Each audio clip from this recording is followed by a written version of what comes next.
Hey guys, today we're working on a Craftsman push mower that was generously donated to me along with a couple other machines from the same place. I didn't really get much of a backstory to it. It came with a riding mower and a couple string trimmers and a couple things like that. I think the guy said that it had become really hard to start, so he kind of parked it for a couple years and didn't use it after that. So let's see if we can get it running. The first thing I normally check on these things is to make sure that they have spark. Now, you got to be careful with these push mowers. They have a safety bar. Now, you hold it in order to keep the lawnmower on. That's going to get rid of spark, so make sure that you hold that down while you test this.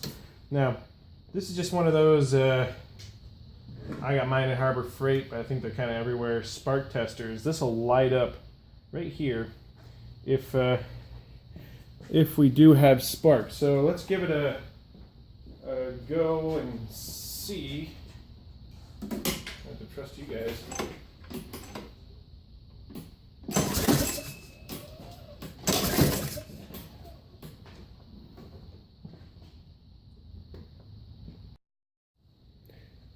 Here's a little bit better angle on that spark.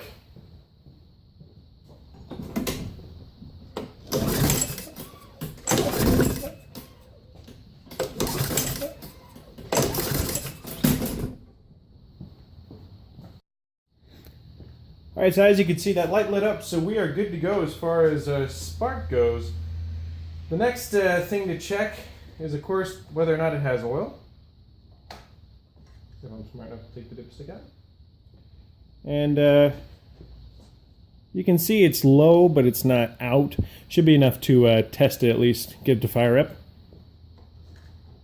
And we'll obviously be giving it an oil change before it goes out. Next thing is whether or not it has gas in it. More importantly, how good is that gas? Ooh. That gas smells a little on the old side. The next thing I propose is that we go ahead and trickle some gas down it, see what it says. All right, take the spark plug out. Helps if you turn it the right way.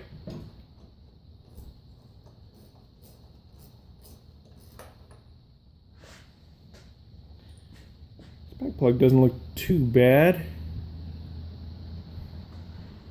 Good enough to run at least, probably. Right.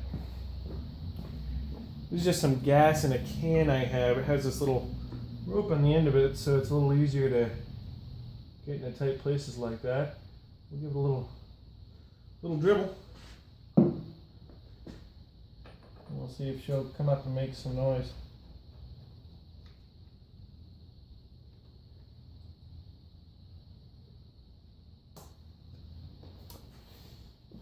Alright, move everything out of the way here.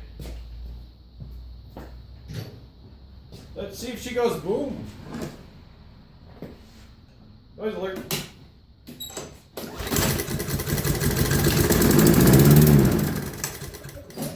Alright, that's exactly what we wanted to see. See if we can get a little more out of her.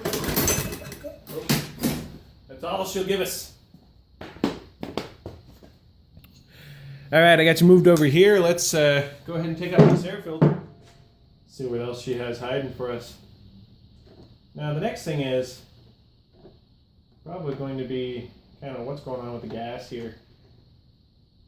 Because it didn't pick up and run, because it smells so bad, the gas is probably no good in it. So what else do we need?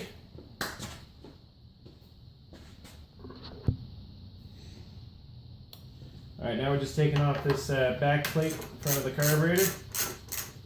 Kind of the air filter assembly here.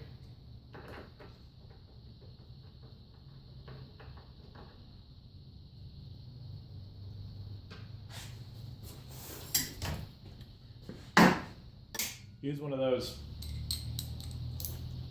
It helps when you bump things and the bolts go everywhere. And then you gotta spend a weak finding everything. It really helps just using one of those.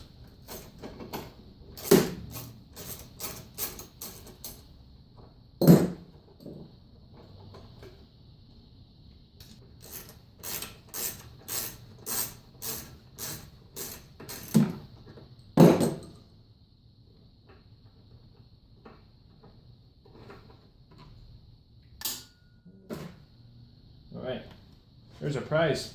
That would be the carburetor. Now what I'm thinking is the easiest way to get rid of all this wonderful fuel is going to be to take this line off and just let it drain down.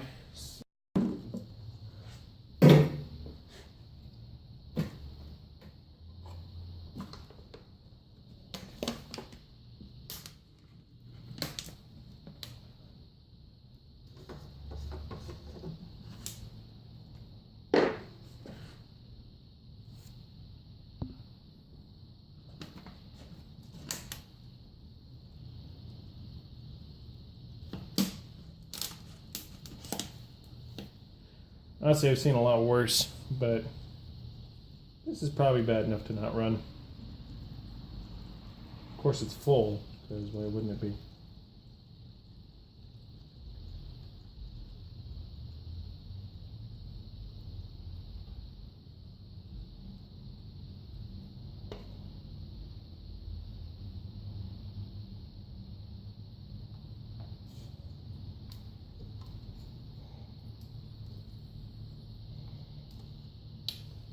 Let's see if we can find something to... Alright, so we got most of that gas drained out of there. Still dripping a little bit, but I can live with it if you can. Now the first thing I'm going to do, which always comes back to get me, you'd think I'd learn, but I'm going to just take the bowl off. First I'm going to get the right size wrench. Then I'm going to take just the bowl off.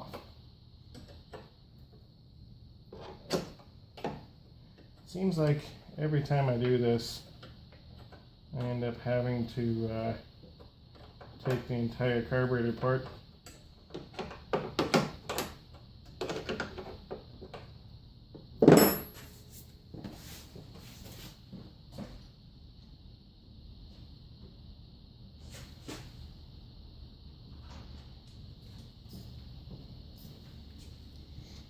Try that again.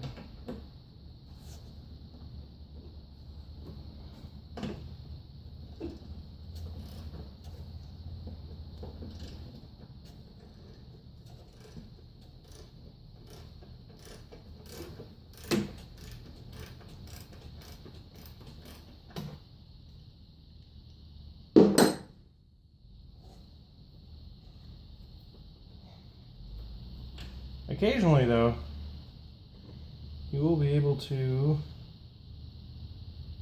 just take this bowl off and give it a good spritzing. So here's that carburetor. Now, it is a little dirty, I'll give you that, but I've actually seen a whole lot worse. Let's see if we can get to focus a little better. There you go. Let's give that a spritz of carburetor cleaner and see if we can clean her up.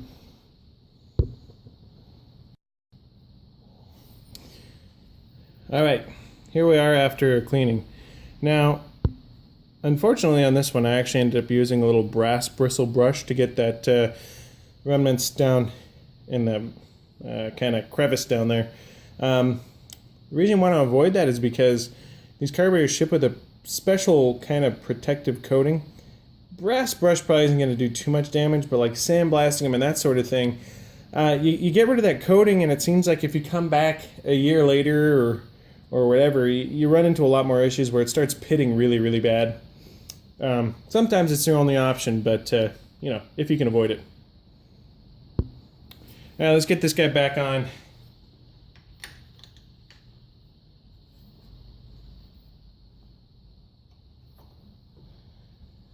Now, it did look like there was alright, so here's another thing.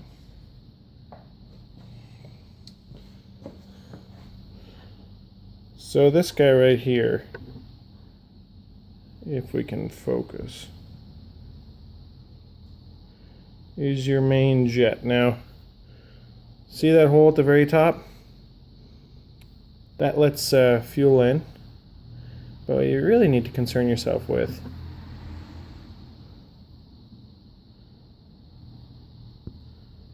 is that guy right there.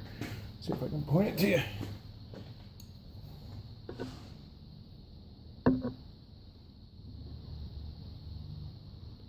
Right at the end of the screwdriver there is a hole going into this jet. Now, you want to make sure that you can blow through that hole. Let's try blowing through it right now.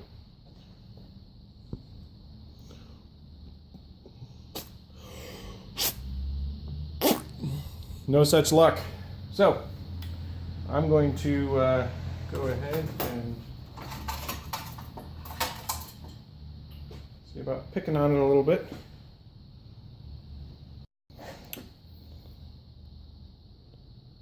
So this is just some really small welding wire, and if you run it through that hole, you actually see there's another hole on the other side, which I didn't even see.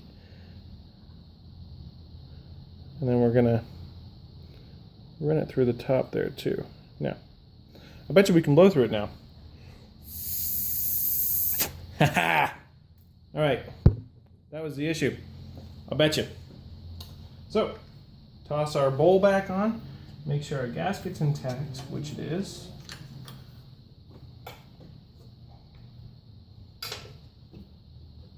Throw that jet in that nasty, gross stuff. All right.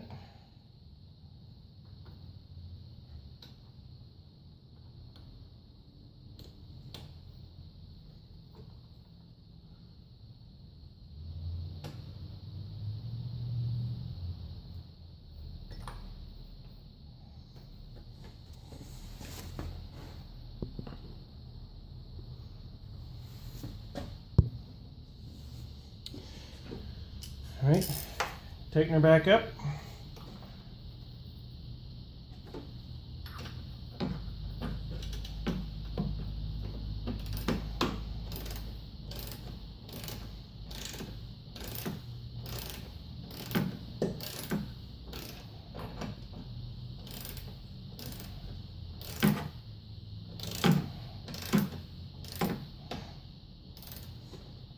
Remember, it's brass, so you don't want to go too crazy with it. Just make sure you can't move that bowl. All right. Restore our fuel connection. Get a clip if it'll negotiate. Don't you hate these clips?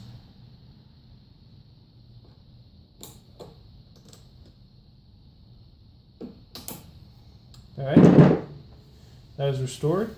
Now, we're going to throw a little bit of gas into it, see what it does. 1 second.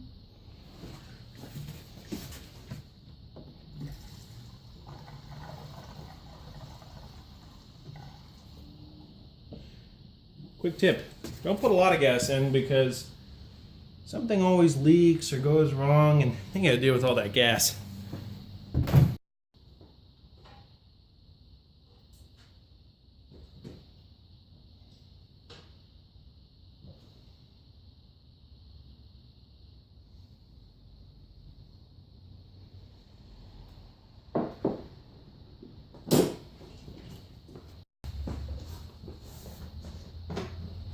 Now, don't worry, I'll put that air filter and everything back on, but it's not going to hurt anything to run it for a second without that.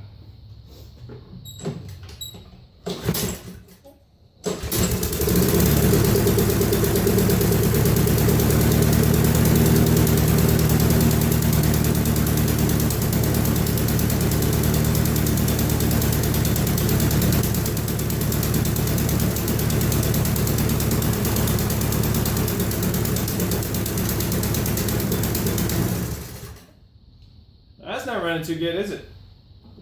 Give her one more pull.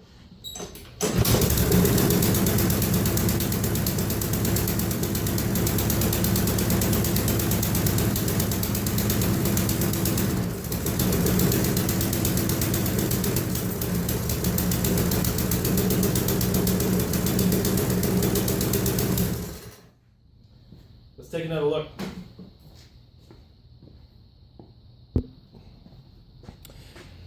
All right, so the good news is it will run.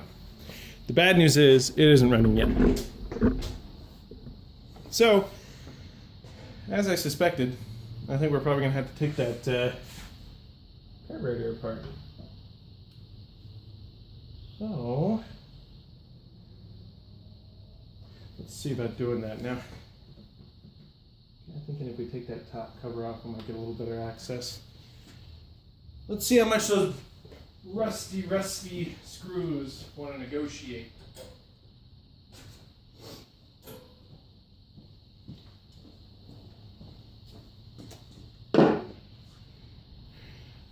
One screw here.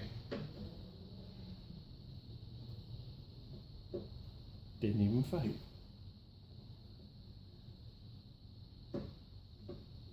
You know that means the other one's going to be terrible. Oh my goodness.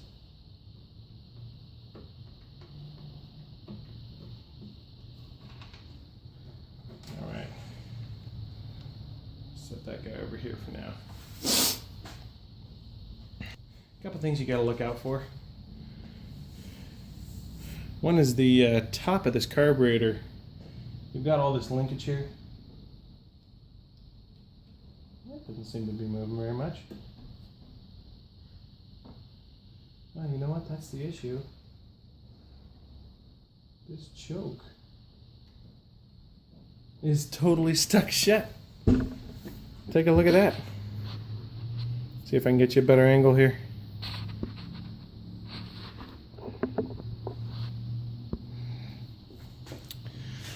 So you see the brass right here? This choke butterfly is really hard to turn. You know what that means? Time for some penetrating oil. All right. Give her a little bit right there. And a little bit up here. It is oil-based. It shouldn't hurt anything too bad. And then what you want to do is just move it back and forth. Yeah, it's already getting a ton easier.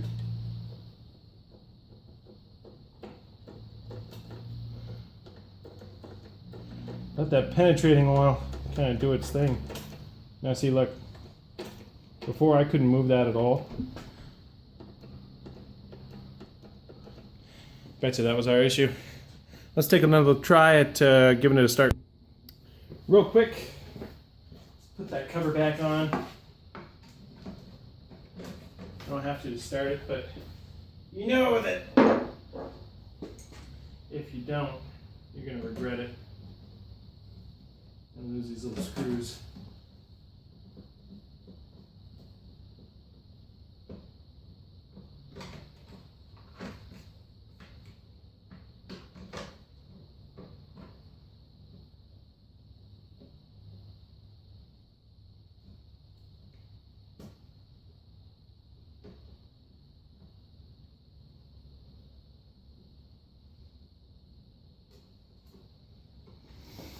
All right.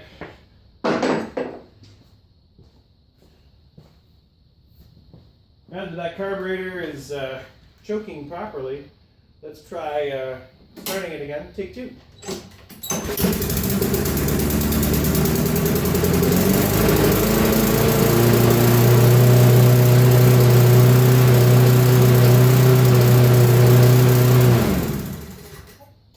Seems like an awful high idle to me.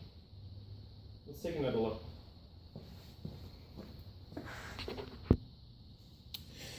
So I'm back at the carburetor again, checking to make sure that we did fix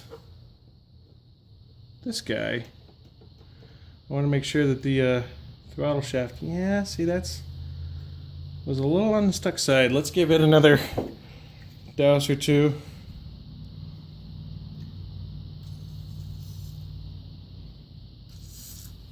Can't have no penetrating oil, right? There you go.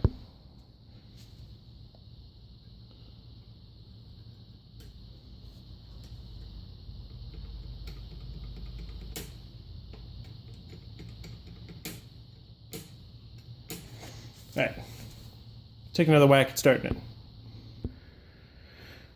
All right, take 3. See if that throttle shaft was stuck open.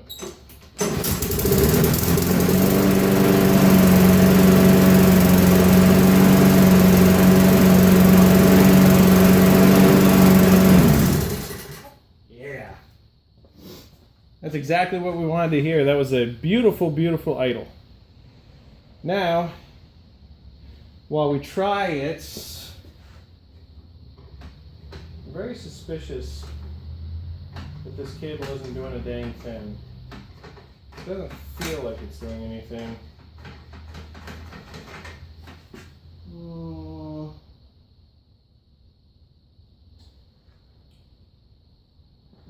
Let's open it up and take a look. Alright guys, you guys' guess is as good as mine at this point. But let's open up this cover.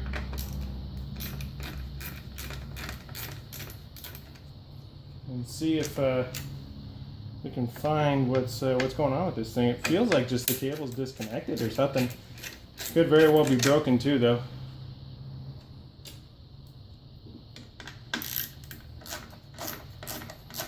Could be on the other end, but I don't think it is because I can't feel hardly any resistance on this handle. See how it just sits there? I'm thinking that there's going to be a cable either broken or loose. Oh, that's great. Cool.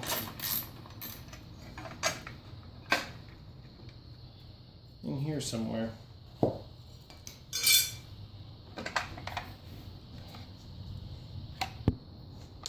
right.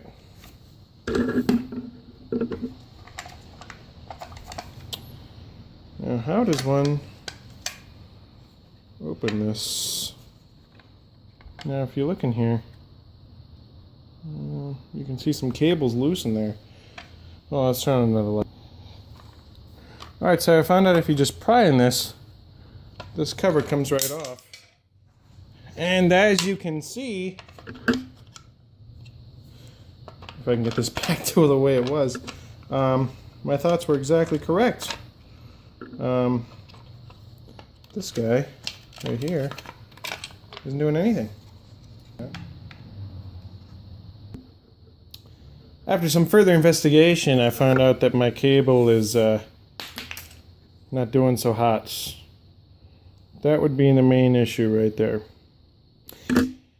This isn't exactly the most expensive mower in the entire world, so this guy is probably just going to have its self-propel system more or less removed, and we'll just kind of sell it. I think I have a bag for it, so it'll just be a bagging mower and nothing more. I'll remove these zip ties so I can get this cable removed. And then down at the bottom here, I'm just going to cut that cable right there. I know what you're thinking. It sounds crazy to kind of damn the self-propel system just because of broken cable, but you got to remember this is where I'm at. On a really good day, probably $100, maybe $125 lawnmower.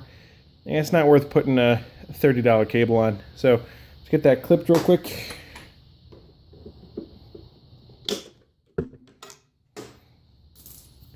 Get the rest of the thing backed up. We'll get some more zip ties on it.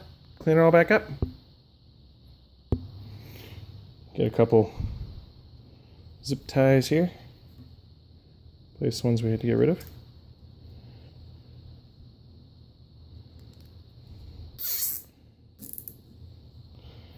Another one over here.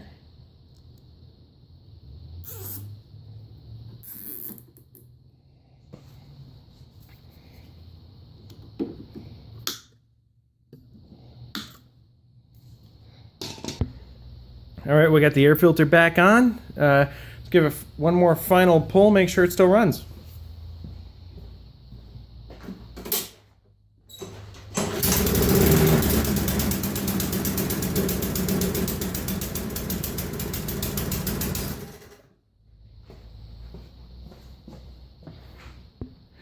All right, let's take another look at it.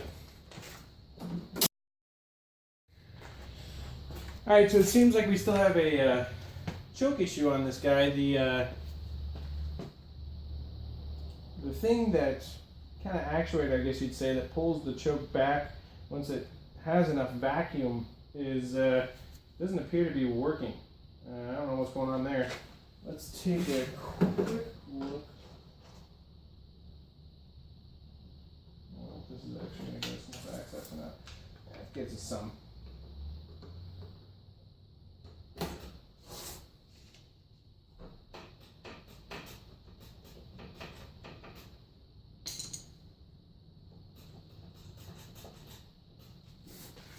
You know what I'm going to do?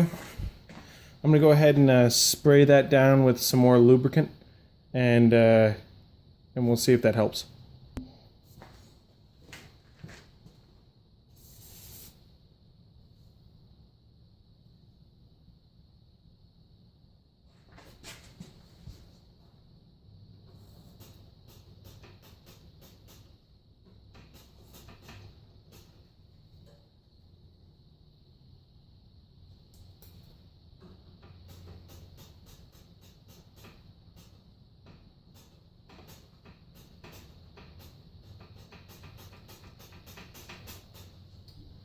Let's see what that did.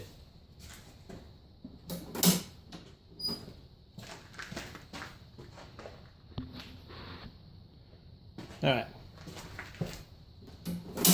Show me no joke.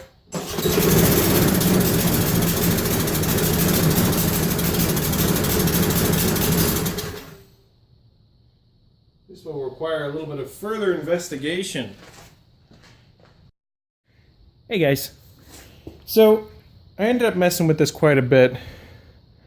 Let me get you zoomed in a little more. So this lever,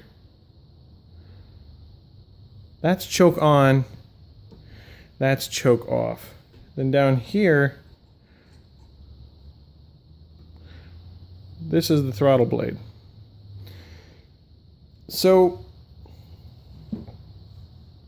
it seems like this spring was a little too taut, or I don't know what happened, seized up over time maybe. But after lubricating the heck out of this right here, this is a shaft it pivots on. I lubricated that really good, lubricated down here really good, and actually lubricated the kind of choke butterfly itself. Moved it around a whole bunch, and then I stretched this spring just a hair, and it seems like it comes out of it now. It seems like it'll choke for just a second, then it'll start up like it should. Let me see if I can show you. Alright, so if it follows its pattern, it should run a little bad for just a second while it's choked, then it should idle up. Let's take a look.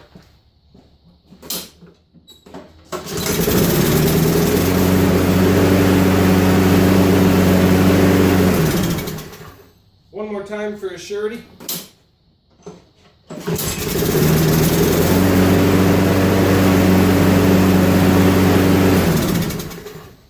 Sweet. All right, we got our button back up. The spark plug tightened, air filter bolted all back on, all the little plastic pieces, trim pieces put back together. Everything off of it.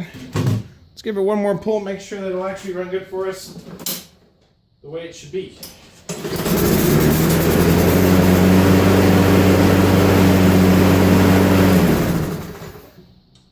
We have a winner. Alright, that about wraps it up for this video, guys. I'll do an oil change on it before it gets sold, but hate to change the oil in it then put it back in the cold. It's actually winter here, so I'd hate to do an oil change on it, get 6 months on an oil change for no reason. So throw it back outside, but thanks so much for watching, guys. We'll catch you later.